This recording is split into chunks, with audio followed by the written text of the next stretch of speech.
Figurinha carimbada nos programas de TV, Marcos Quintela é professor e coordenador acadêmico dos MBAs em Gestão Empresarial, Empreendedorismo e Desenvolvimento de Novos Negócios da Fundação Getúlio Vargas, melhor instituição da área econômica da América Latina e a 9ª do mundo. Com mais de 200 artigos escritos e 4 livros publicados, não há como falar do assunto empreender sem se lembrar do carioca carismático e de gestos expansivos, e que com uma linguagem comum e acessível faz os temas relacionados ao empreendedorismo parecerem de fácil compreensão, seja para as donas de casa ou para os investidores e especialistas do mercado financeiro. Esse é o convidado deste Entre Linhas, Marcos Quintela, que dá de presente para vocês uma aula de novos, velhos, bons e maus negócios. Ah, moleque! Bem-vindos ao Entre Linhas, hoje com a presença ilustre de Marcos Quintela, engenheiro de profissão, especializado em transportes e mobilidade urbana, mas que vem fazendo bastante sucesso no ramo do empreendedorismo. Tudo bem, Marcos? Tudo bem. Seja bem-vindo ao Entre Linhas. Prazer estar aqui, obrigado pelo convite. Você que é coordenador acadêmico da FGV, da Fundação Getúlio Vargas, dos cursos aí de MBA em Gestão Empresarial e MBA em Empreendedorismo e Desenvolvimento de Novos Negócios. Exatamente. Inclusive, teve até uma turma aqui em Belo Horizonte também, mas é mais no Rio de Janeiro, né? Está mais centrado. Eu já tenho 8 anos esse curso, e é um curso que foi aí que eu comecei a trabalhar nesse mercado, né, de empreendedorismo, porque foi baseado bem nas minhas atividades profissionais. A gente montou esse curso. Você fez uma bela carreira no ramo da engenharia. Engenharia. Transporte, passou por grandes empresas. Isso. E agora está se destacando também no empreendedorismo. Já deu entrevista aí para Ana Maria, né, para Globo News. Agora chegou no programa mais importante que eu entrevista. Pronto. Mas eu queria que você definisse para os telespectadores o conceito de empreendedorismo. O problema todo aí que se coloca, às vezes, de uma maneira muito, né, até pejorativa, né, porque o sujeito acha que empreendedorismo é qualquer coisa, que abre um negócio, todo mundo quer abrir um negócio. O empreendedorismo tem um conceito, o empreendedorismo é uma filosofia, né, que basicamente é transformar uma ideia, né, em um negócio. Né, então, o empreendedorismo, no meu ponto de vista, tudo que eu tenho estudado, eu tenho trabalhado, ele é basicamente aquilo que você provoca a sua ideia, transforma essa ideia num negócio, e este negócio participa do desenvolvimento econômico de um país, gera emprego, paga tributo, né? Então emprega pessoas, produz alguma coisa. Pode ser um empreendedorismo de negócio normal, de ter lucro, ou pode ser um empreendedorismo social, pode ser um empreendedorismo ambiental, que não deixa também de produzir lucro. Ele também produz como outro negócio, mas faz algum tipo de benefício para a sociedade. Então, eu acho que o empreendedorismo tem que ser sempre colocado como aquilo que dá alguma produção para a sociedade. Paga tributo, contribui mesmo para a sociedade, gera empregos, propriamente dito. Muito interessante essa definição que você me deu, porque muito se fala em empreendedorismo até como modismo, como se fosse uma coisa muito fácil de ser feita. E você me fala aí que gera toda uma cadeia econômica, uma cadeia de sustentabilidade. Sem dúvida. Às vezes o sujeito, ele abre um negócio pequeno, sozinho, e desenvolve aquele negócio. Ele é um empreendedor? É um empreendedor. Não deixa de ser um empreendedor. Mas ele é um empreendedor dentro do conceito mais restrito ali, um pouco, não deixa de ser. Mas eu acho que o empreendedorismo é sujeito que, às vezes, começa sozinho, com um pequeno negócio, mas ele consegue criar toda uma estrutura, né? Ele vai dando desdobramento para aquela situação, e como você falou, cria toda uma cadeia produtiva, direta e indiretamente. Né? Você começou a definição aí com ideia. A ideia é tudo, né? A ideia começa, mas aí acima da ideia tem um planejamento, né? Bom, aí vem a outra história que eu sempre falo nos meus negócios, eu fui acostumado com isso desde as grandes corporações, que é o seguinte: não adianta eu ter ideia, não adianta eu ter dinheiro, não adianta eu conhecer o negócio, sou bom, faço tudo muito bem. Se eu não tiver quem vai comprar o meu produto, quem vai comprar meu serviço. Aí vem o quê? O grande segredo de começar o negócio é você identificar o mercado, conhecer o mercado, né? Pesquisar o mercado. E a pesquisa é uma coisa cara. Se você for, lógico, trabalhar em uma grande empresa, você tem todos os recursos para isso. Agora, o sujeito pequeno, vai começar, vou abrir uma carrocinha de pipoca. Eu sempre dou o exemplo da carrocinha de pipoca, que eu gosto muito, que é um negócio como outro qualquer, né? Então, eu tenho lá, que é bom. É fácil fazer a pipoca? Lógico. Eu faço lá uma carrocinha, tenho lá o óleo, o milho, o sal, faço a melhor pipoca do mundo. Mas tá bom, e onde eu vou vender essa pipoca? E para quem? Quem serão meus concorrentes? Qual é o ponto que eu vou identificar? Qual é a sequência de vendas que eu vou ter? Então, com isso aí tem que ser uma situação a ser considerada, aí vem o planejamento de tudo aquilo que eu vou fazer. Porque senão não adianta nada, eu posso ter a melhor coisa do mundo, ter dinheiro para comprar a melhor carrocinha do mundo, comprar tudo e não tem quem compra o meu produto, quem vai gerar a minha receita e vai sustentar, que eu sempre falo, você tem que perpetuar o teu negócio, você tem que crescer e perpetuar o teu negócio. Tem que primeiro sobreviver, né, com o teu negócio, começar a dar certo, depois você tem que crescer o seu negócio e depois ele tem que se manter, ele tem que se perpetuar ao longo do tempo. Senão vai morrer, ele vai fazer parte das grandes estatísticas que tem aí, de Sebrae, tem que falar as taxas de mortalidade das empresas que hoje aí continuam naquela faixa de 30%, onde não chegam a 2 anos, 30% das empresas, 90%, 70%, 80% não chegam a 5 anos de vida. Quer dizer, então você começa a ter uma rotatividade muito grande. Esse conceito de empreendedorismo, apesar de ser antigo, ele ficou mais comum no Brasil nos últimos anos, nos últimos 15 anos, talvez por essa variação econômica, onde nós tivemos aí um momento econômico muito bom, depois nós tivemos a crise que nós estamos passando até agora, começando a sair. O empreendedorismo no Brasil, ele não está vinculado à falta de oportunidade, uma nova tentativa, a uma falta de perspectiva de ser contratado? O brasileiro sempre foi um povo empreendedor.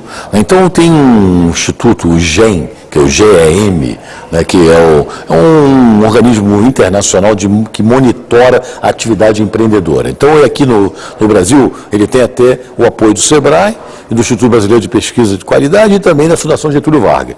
E ele vem fazendo isso aí desde 2002 e vem mostrando o crescimento do Brasil como um povo empreendedor. Então, independentemente da época, que logicamente vem crescendo em decorrência muito da crise. Mas e antes, quando nós estávamos no auge do desenvolvimento econômico, ele também mostrou o potencial empreendedor. Então, por exemplo, hoje, ele está dizendo que o brasileiro tem uma taxa de empreendedorismo de 40%.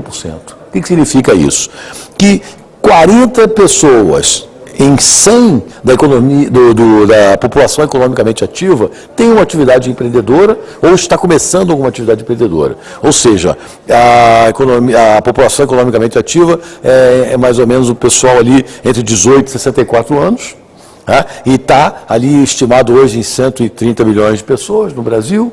E então você tem uma taxa de empreendedorismo muito alta, chega a ser quase 50 milhões de pessoas são empreendedoras. Então, isso mostra a força. Logicamente, hoje tem se batido muita matéria em jornais dizendo o seguinte, o empreendedorismo de oportunidade, o empreendedorismo de sobrevivência, né, da situação decorrente do desemprego. Acontece, é lógico, mas muitos desses não vão adiante, muitos desses quebram. Por quê? Aí você volta ao ponto que você falou, do planejamento. Não sabe nem o que está acontecendo, acha que pode pegar todo o dinheiro de uma indenização, pode pegar o dinheiro e joga todos os ovos na mesma cesta. Ou seja, não planejam, misturam a vida pessoal, o dinheiro da sobrevivência, apostando mesmo, vamos dizer, é uma aposta, porque tudo é risco, né, no negócio. Ou seja, isso é uma temeridade. Então eu combato muito esse tipo de empreendedorismo.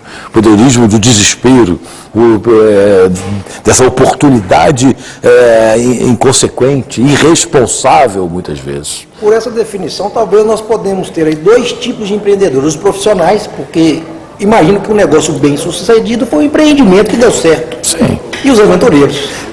Mas muitos aventureiros às vezes dão certo. Porque é o seguinte, eu sempre alerto as pessoas o seguinte, se todo mundo que quer criar um negócio ou consegue criar um negócio der certo, vai ser uma maravilha, o país, todo mundo vai ser empreendedor, todo mundo pode ter um próprio negócio? Não. Mas 100% da população não pode ter o próprio negócio. Então você conhece na televisão, conhece nas revistas os cases de sucesso. Ninguém mostra os cases de fracasso, que são muito maiores do que os cases de sucesso.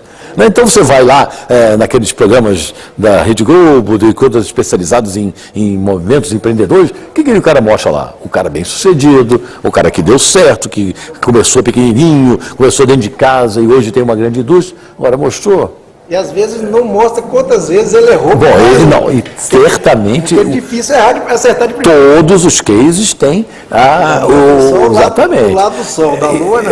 Então vê, também não mostra também aquele cara que está hoje na miséria, aquele cara hoje que quebrou, né? Então essa é o lado sombrio e o lado negro do empreendedorismo. Agora existe uma linha, alguns pontos em comum que justificam as pessoas a empreenderem? Existem motivos, pontos justificativos em comum que foram perceptíveis?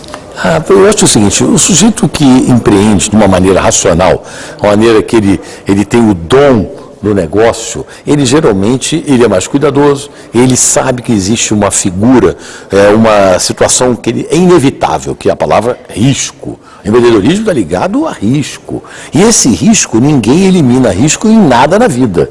O risco, ele é mitigado, ele é minimizado, você se protege, você contorna, mas ele vai estar sempre presente.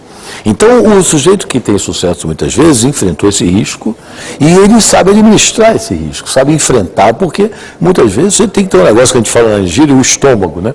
Você tem que ter estômago.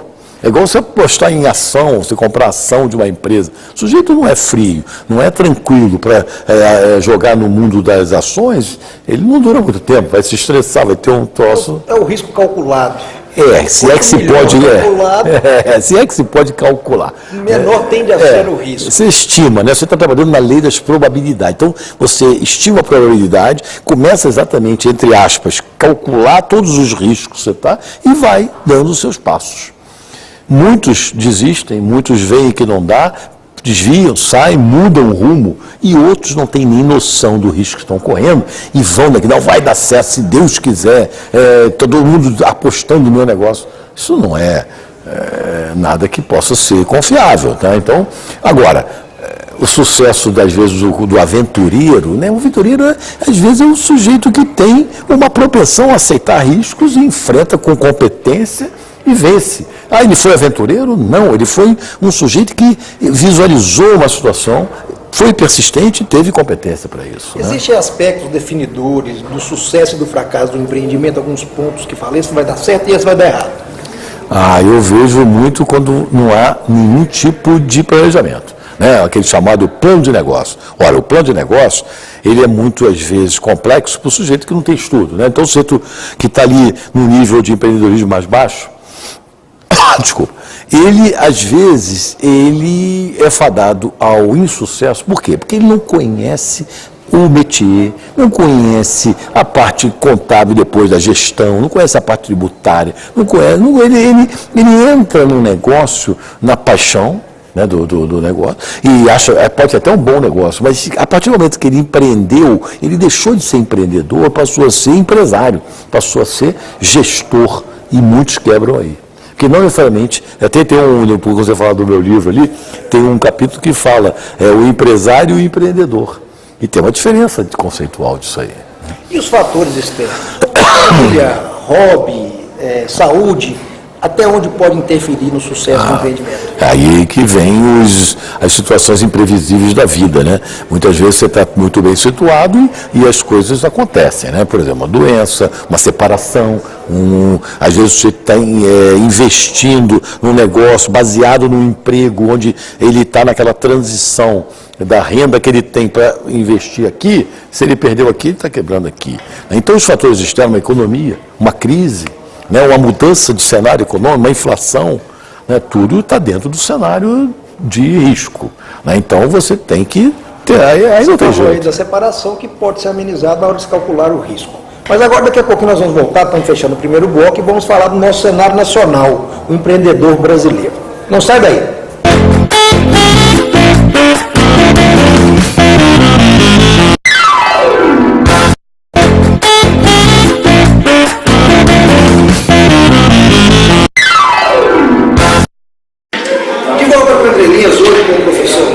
Quintela, entre outras atividades, coordenador nacional da área de empreendedorismo dos MBA da Fundação Getúlio Vargas. Professor, por que as pessoas fazem MBA em empreendedorismo? O MBA é um curso de pós-graduação. Então é para pessoas que tenham alguma graduação, seja em qualquer área. Então, geralmente, o sujeito vai já no nível de empreendedorismo maior. né? Então ele já está ali pensando na parte conceitual, ele já vê toda a parte técnica. Então ele não estaria apenas aprendendo a abrir uma empresa, né? Como às vezes muitos empreendedores procuram o Sebrae, são pessoas que não têm informação, então ali é apenas para ser direcionados, que o Sebrae faz um excelente trabalho nessa área, mas o empreendedorismo que nós ensinamos não é para pequena e média e grande empresa, é para tudo, é para tudo isso, não é só uma pequena empresa. Então quando a gente fala no MBA, você está preparando ali o sujeito para abrir um negócio próprio e também ser empreendedor corporativo, que é outro conceito muito legal, que é o que se chama de intraempreendedorismo. O intraempreendedor é um empreendedor que trabalha na empresa. O que é isso? Normalmente acontece em empresas de médio e grande porte, mas de grande porte. Empresas de grande porte tem sempre aquela área chamada área de novos negócios, que pode ser uma diretoria de novos negócios, uma gerência de novos negócios. O que ela faz? A mesma coisa que qualquer atividade empreendedora. Capta novos negócios da empresa, faz aquisições, lança produtos no mercado, ela faz tudo aquilo que o empreendedor faz, ou seja, estuda o mercado, vê o planejamento todo do negócio, o planejamento de marketing, os investimentos, toda a planilha financeira, para quê? Para tomar a decisão da empresa se vai investir naquilo ou não. Então ali, na verdade, é o empreendedor que trabalha com o dinheiro da empresa, mas ele tem a mesma vamos dizer assim, o objetivo do empreendedor individual, que é conseguir lucros, criar valor para a empresa, né? Então ele abrir negócio. É o que a gente chama de empreendedor corporativo ou intraempreendedor. E toda essa sala do MBA tem mais ou menos meio a meio. Pessoas desempregadas que vão ali com aquela ideia que já viram, mas são sujeitos que têm já uma formação acadêmica, têm recursos e está pensando em empreender. Talvez tenha uma diferença aí, quando você fala essa pessoa que está começando, que ela talvez esteja buscando, essa pessoa que vai no cenário, está buscando mais a questão da educação financeira. Já que vai no MBA, talvez está procurando mais expandir ou mudar a direção, já tem uma noção visual de economia. Ele vê tudo, né? Ele tem que haver uma visão sistêmica do empreendedorismo, desde a parte filosófica, ao pensamento estratégico, ao estudo de oportunidades, ao planejamento de marketing, ao planejamento tributário, a toda a parte fundamental que eu sempre falo o seguinte, tudo vai recair num negócio chamado fluxo de caixa, que é o final do plano do negócio. Então tem toda uma cadeia que começa lá no estudo de mercado, estudo de demanda, né? Volta aquilo que eu falei no primeiro bloco, quem vai comprar o seu produto, quem vai gerar a sua receita, quais são as previsões de receita. Aí vem a palavra previsão. Previsão é o quê? É uma adivinhação do futuro. Tem riscos envolvidos. E dali você faz o quê? Toda a cadeia do plano de negócio até chegar no fluxo de caixa. E aí é que diz se tem viabilidade ou não no negócio. Aí é no bom ou no bom. Vai ou não vai, ou desiste do negócio. E muitos fazem situações, vamos dizer assim, muito otimistas. O papel aceita tudo. E aí como é que faz? Premissa, coloca estudo de mercado inimaginável, coisas fantasiosas, lógico que vai apontar uma viabilidade aí também é outra causa de fracasso do projeto. Porque o papel aceitando tudo cria um magnífico plano de negócio, tanto para o empreendedorismo individual, como às vezes eu estou subsidiando uma empresa, eu sou um intraempreendedor e chego lá, induzo a empresa a investir errado, a lançar um produto errado, comprar uma empresa errada. Então, esse é o cuidado do negócio. Então, lá dentro do MBA, você está conhecendo. Eu não ensino o cara para empreender. Eu não posso ensinar o cara a abrir um negócio nem fazer o sucesso do negócio do sujeito. Eu estou dando para ele ferramentas, metodologias, ensinando a pensar, a conhecer aquele mercado. É diferente. Agora, você está em toda a cadeia no âmbito do empreendedorismo e uma das maiores instituições brasileiras no que diz respeito à economia, pesquisa de mercado, que é a Fundação Getúlio Vargas. Então você é melhor que ninguém para definir como anda a cultura do empreendedor brasileiro e como está o perfil dessas pessoas que estão procurando os pontos. Está melhorando.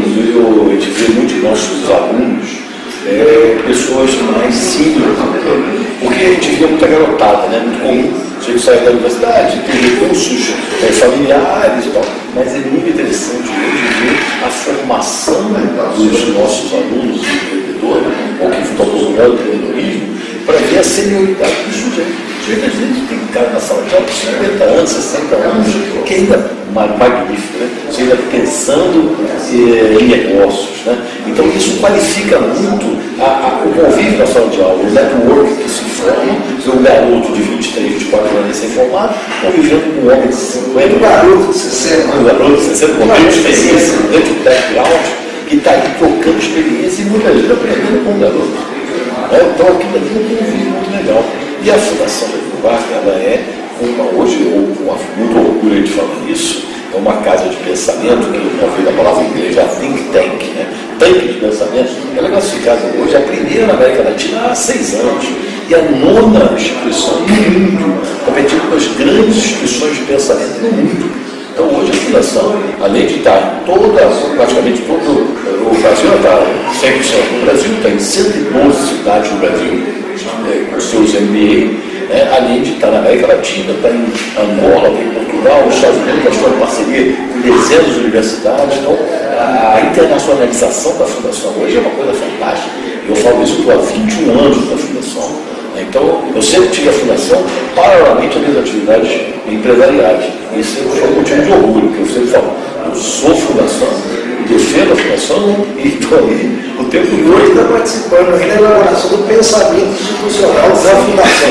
Tudo que a gente fala em nome da Fundação é importante, né? Você vai para um programa de televisão, você vai para uma entrevista no rádio, você está passando, você está formando opinião, você está ensinando a pensar, sei lá, centenas de outros pesquisadores, professores no nosso livro, né? Então, todos nós, felizmente, temos formação acadêmica sólida, formação profissional, e estamos aí para contribuir exatamente com o país. Falando em opinião, eu queria saber a sua opinião sobre o modismo do coaching, porque hoje todo mundo que formou em administração que tem uma profissão preferida é coaching. Esse negócio é tudo sobre os modismos americanos, né? Eu acho que o sujeito, para ser, eu acho que a necessidade do coaching, todo mundo tem, né? É legal você ter lá o seu cara que pode te orientar, mas ser um coach é uma situação que tem que ter muito cuidado. Eu acho que você não pode, sei lá, todo respeito a um jovem de 25, 26, 28 anos, até 30 anos, para ele ser um coach, eu fico temeroso, porque não é questão de competência. Às vezes é prodígio. É prodígio, eu acho que tem que ter um background, tem que ter uma vivência, tem que ter alguma coisa ali que é acumulada dentro da sua vida, que além dos conhecimentos, dos treinamentos que existem nessa área, muitos vão falar que eu estou falando da besteira disso aí, mas olha. Mas eu concordo, porque eu sou adepto da teoria do tijolo. O que essa pessoa construiu, o que é palpável, a lei, porque muito se vê de sonhos. E se você vê de sonhos é muito fácil. É igual que vocês vão comparar com a palavra também usada no futebol. É uma coisa, um treinador que nunca treinou nenhum time da escola e coloca ele na seleção brasileira. Já teve isso, cara. Ou que só tem o título e já teve esse prorroga a carreira dele. O cara saiu muito legal, tudo bem, ele pode ser excelente, pode ser excelente aluno, excelente, sei lá, tudo que você possa ter, mas falta uma coisa que é a experiência. Então a experiência tem que adquirir, sim, tem que adquirir a experiência, não como coach. Ele se adquirir na vida, para depois, assim, agora eu vou, é igual acabar com um vídeo comum, que é ser consultor. Olha, um garoto de 28 anos ser consultor. Pode, tem muitos, mas eu quero um consultor. Não, talvez o seu parâmetro está errado. Não é questão da idade, mas que tenha 50 ou 60. Você me passou uma ideia que deu até um estalo aqui, que para a pessoa ela ser coach, o coach não pode ser a atividade principal, ela já tem que ter construído uma carreira, alguma coisa, para hoje estar E acontece muito isso, muitos não seria normalidade? mais seniors hoje estão se dedicando a essa área, mentor também, que é mentor, que seria outro cara que está ali dando toda aquela experiência, o advisor, o conselho daquele negócio. Então, eu acho que todas essas profissões, esses nomes bonitos em inglês, tem que ter um background. Tem que ter muito cuidado, você não contratar um coach, né? Porque não é coach. Coach é a prática. Coach, ele tem restrição coach. Esse aí você já pode sair. Então, igual consultor, eu comparo a palavra consultor, eu volto à palavra consultor. O consultor é outro cuidado. Você imagina assim, eu sou uma empresa, eu vou contratar uma consultoria na área tributária ou na área, sei lá, de engenharia. Para eu contratar um cara desse, fazer uma atividade consultiva e assessorar as minhas decisões, um cara que tem uma senioridade muito grande, tem que ter uma experiência muito para contar muita coisa. Eu vou pegar um garoto, às vezes pode ser um centro de aluno, mas é legal, mas ele não viveu aquilo ali. Posso estar falando coisas que vai contrariar muitas ideias. Mas é lógico. Como você vai ensinar se você não fez? É um pensamento que eu tenho. Se eu, com 60 anos, com toda a experiência que eu tenho, ainda acho que eu tenho que aprender o tempo todo, estou sempre pesquisando, lendo, desesperadamente para aprender mais, ainda acho que não sei, você imagina, então. O empreendedorismo no Brasil é diferente do resto do mundo? Não, no mundo capitalista não, né? Os Estados Unidos, o Brasil compete nessa taxa que eu falei com os Estados Unidos e a China, apesar da China não ser uma economia totalmente capitalista. Na taxa de empreendedorismo, eles são os 3 países mais empreendedores do mundo, os povos mais empreendedores do mundo são China, Estados Unidos e Brasil. Eu confio mais nos dados brasileiros e americanos. Os dados chineses, às vezes, eles não sabem a confiabilidade. Taxa de mortalidade existe também nos Estados Unidos. Na China não. A taxa dos Estados Unidos é similar ao Brasil? Eu não tenho informação dessas últimas taxas, mas sempre houve. Não sei se é isso tudo, mas existe a taxa de mortalidade também. Você deu aí uma taxa de 40 da população, e desses 40 aí, 27 não dão certo. Porque o que a gente fala é o seguinte, das empresas, né? De 27% das empresas não chegam até o segundo ano. Então, é uma taxa que, às vezes, essa toma muito uma coisa que tem que ser analisada, né? Então, os relatórios, sabe, do Sebrae, dessas discussões, são muito legais de você ver o todo. Às vezes você vê só um dado, e tem que ver por que as empresas quebram. Então, tem lá dentro também, tá bom, 27% das empresas não chegam ao segundo ano. Aí você vai lá dentro do relatório e assim, tá bom, por que elas quebram? Aí você vai ver, na relação dos itens, porque os juros são altos, porque a economia, não. Primeiras coisas é exatamente falta de planejamento, falta de conhecer o mercado, falta de saber, se estudou para quem vai comprar o produto. Então tem toda aquela parte até qualitativa antes, que é aquela parte que não foi vista no início. Ou seja, como você me falou no primeiro bloco, empreender é bem diferente de se ter sucesso. Sim, empreender é uma coisa, sucesso é decorrência de todo um contexto que vai acontecer. E nem sempre, não se iludam que não basta empreender para ter sucesso. Cuidado, que todas as revistas, todos os sites, todos os jornais só mostram os casos de sucesso. Então, Professor, você fala que não orienta, que está aprendendo, mas já escreveu inúmeros livros. Nós vamos voltar no terceiro bloco aí com o último trabalho aí do professor Marcos Quintela. Não sai daí, daqui a pouquinho estamos de volta com a entrevista.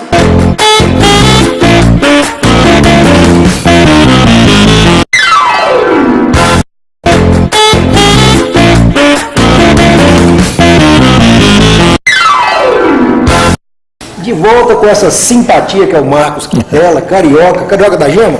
Mais ou menos. Eu sou do interior do Rio de Janeiro, mas fui criado no Rio, então eu sou carioca. Mas já virou cidadão do mundo, porque viaja aí. Graças a Deus, tive essa oportunidade, felizmente.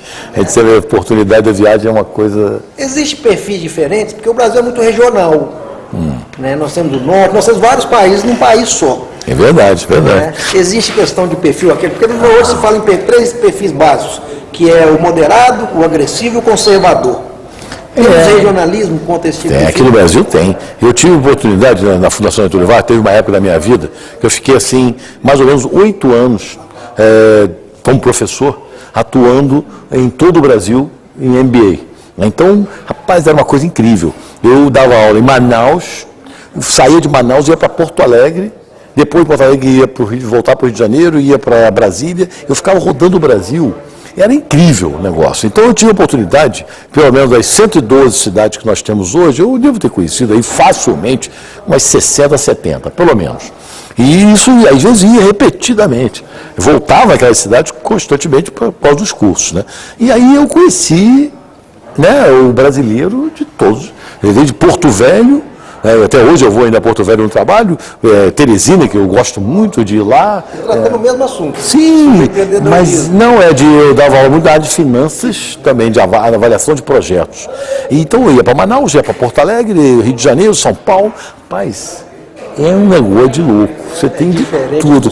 E é sensacional você ver como você, às vezes, tem que ter cuidado com o que você fala, com a responsabilidade que você tem quando você está numa sala de aula e fora dela. Conversando, porque você passa a ser uma referência. Aqui o Brasil é muito rico, né, pessoa, mas você chega, por exemplo, lá no Nordeste, o sujeito olha para você e ele quer te ouvir.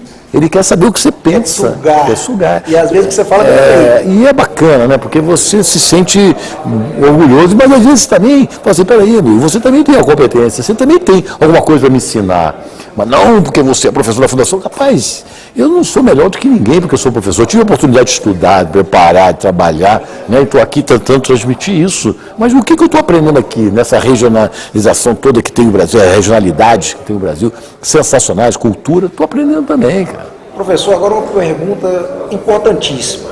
O que é mais importante? Fazer o que você sabe fazer de melhor ou fazer o que o mercado pede? Nem sempre o que você sabe fazer de melhor o mercado quer, né? E aí que vem o mercantilismo do negócio, né? O business, né? Eu acho que, lógico, um profissional tem que ir atrás de onde lhe pagam e onde aquele... Você entra aí no não tem jeito, fazer o que você sabe fazer é muito difícil, fazer né? o que você não quer, aí eu acho que tem a ética, vem aquilo que, se não te incomodar eticamente, moralmente, você tem que atender o mercado, senão você não vai ganhar dinheiro, não vai sobreviver. Se aquilo violentar os seus sentimentos, a sua moralidade, eu acho que você tem que sair fora e não participar. Eu mesmo participei de empresas, de governo, fui dirigente de empresas estatais, passei por tudo isso com uma tranquilidade, entendeu? Porque eu sabia até onde eu podia ir, até onde o que eu queria ir. Existe uma linha aí. Sim, entre o que você gosta, mas do que o mercado quer. Sim, e só faz ninguém é envolvido porque de bobo. Entendeu? As pessoas sabem onde estão pisando, sabem os riscos que estão correndo. Então, se o sujeito faz, ele tem alguma culpa de alguma coisa. Ninguém vai de gaiato só, não. Você vai falar, eu entrei de gaiato. Eu acho que não é por aí. Pelo menos eu vejo isso na minha experiência. Então eu acho que se o mercado te exige alguma coisa que vai te remunerar, você que tem que avaliar se aquela coisa pode ser atendida, mesmo que você não goste. Agora, às vezes você quer fazer uma coisa maravilhosa que você gosta, sabe, mas ninguém te paga por aquilo. E aí, como é que você vai fazer? Nós estávamos conversando aqui no intervalo, e você me falou hoje sobre o seu apreço pela área de tecnologia. Está tendo o Sintec, que é aí uns projetos que você tem voltada para a tecnologia da área financeira. Eu não conheço a parte de tecnologia, meu sócio lá que conhece. Mas você está lá envolvido. Eu estou lá fuçando e vendo. Eu falo para ele assim, eu entendo de negócios. Às vezes eu até me aprofundo um pouquinho lá para tentar saber o que é, mas não me preocupo muito com aquilo, eu me preocupo mais na estruturação do negócio. Isso que eu acho importante. Por quê? Porque é o que eu conheço. Né? Mas como, lógico, dentro do negócio tem a parte técnica, você procura saber. Então, esse é um mercado fantástico hoje. Tecnologia. Mas, cara, não tem, é irreversível. Né? Felizmente e infelizmente, porque isso vai criar problemas. A humanidade vai ter que se adequar às atividades econômicas novas. Concorda? Porque, entre aspas, o desemprego que vai causar, ele tem que ser trabalhado de outra maneira pelas economias, pelos governos do mundo. Você tem que arranjar alguma atividade para o ser humano. Porque se você começar a olhar as projeções tecnológicas, igual aquilo que quando eu tinha lá na década de 60, quando a gente via as projeções daqueles desenhos animados, mostrando o telefone celular, tudo que está acontecendo hoje, estava tão longe que eu falava, isso não vai existir nunca. Então você não imagina hoje que nós temos tudo isso que você acha que tem uma alta tecnologia, você imagina daqui a 20 anos. Se você pensar que um computador desse personal aí, esses computadores, começou a estourar mesmo aqui no Brasil por volta de 80 e pouco, 85, você está falando ali de 30 anos, sei lá, 30 e poucos anos. E em 30 anos, o que aconteceu, rapaz? O que aconteceu? A velocidade. Então, a tecnologia vai começar a eliminar atividades humanas, né, que são feitas fisicamente, né, e aí é um problema e é uma solução ao mesmo tempo. Então, é um bom ramo para se pensar em empreender. Só que é um mundo difícil, o mundo digital, o mundo tecnológico não é fácil. Aí vem aquela história, todo mundo acha que pode fazer. quantos dão certo? As fintechs é um exemplo disso.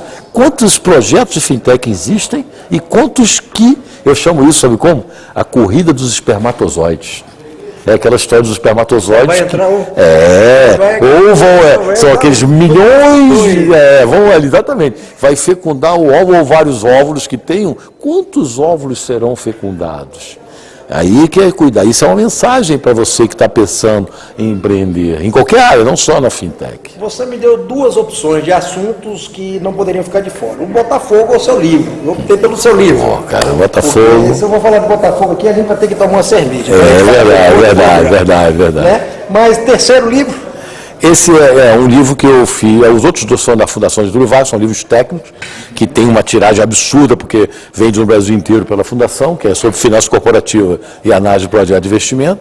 E esse aqui é um livro que ele vem da minha carreira. Mas só te interrompendo, porque você é muito modesto, na verdade é um livro que vale por 40, porque são 40 artigos seus que estão ali dentro. Na verdade eu tinha 200 artigos escritos, eu escrevi muito tempo no Jornal do Rio de Janeiro, chamado Jornal do Brasil, foi um grande veículo que teve no Rio de Janeiro, e eu tinha uma coluna semanal, depois quinzenal, onde eu escrevia artigos sobre várias coisas.